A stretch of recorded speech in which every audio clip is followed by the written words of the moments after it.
Howdy, y'all.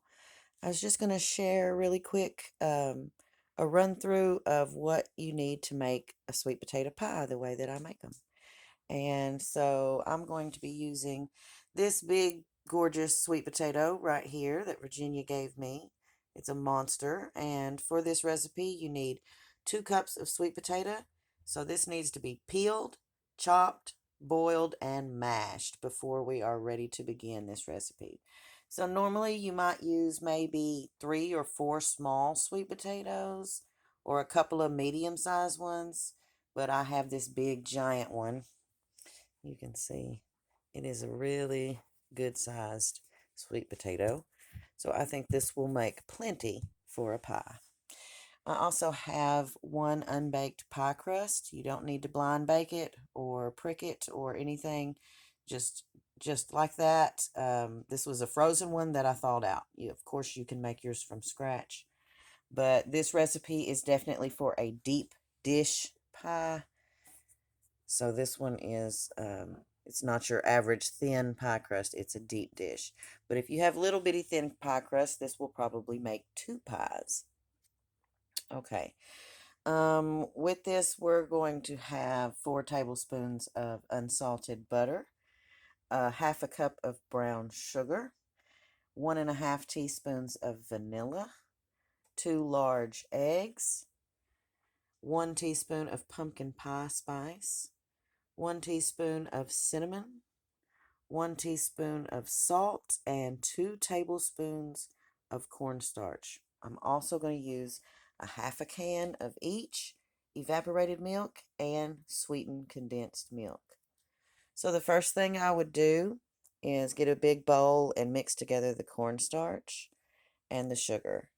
After that, I would take the mashed potatoes and mix in the butter. If the mashed potatoes are hot, you can just mix it in there and it'll melt. If it's not, then you'll need to melt the butter.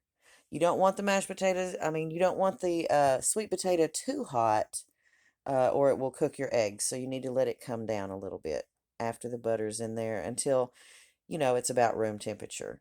After your sweet potato and butter have come down to room temperature and you've got your cornstarch and sugar mixed together, you can just dump all of those ingredients into a bowl and beat it with your hand mixer for about 2 minutes until smooth and just a little bit frothy. And this is 1/2 can of each. I usually just kind of guess, but of course you could look on there and see how much and measure it. So this is 12 ounces.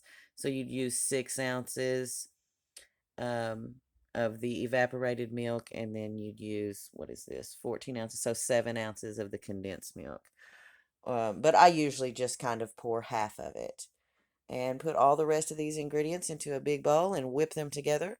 Pour them in the pie crust, and you'll probably want to cover the edges with a little bit of foil because this is going to take a while to bake. And you don't want your edges to overcook. So I'd put it in for about 30 minutes and then I would check it by kind of jiggling it like this. And if it jiggles like it's still wet, then I would cook it another 5 or 10 minutes and then take off the foil around the edges. And when it's just about done, it'll be fully set. And you can cook them anywhere from like 40 minutes to even close to an hour. It just depends on the pie and how it feels like setting up that day.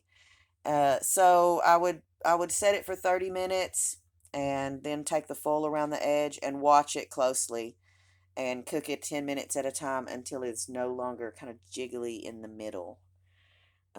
But you don't want to burn your crust. So that's it.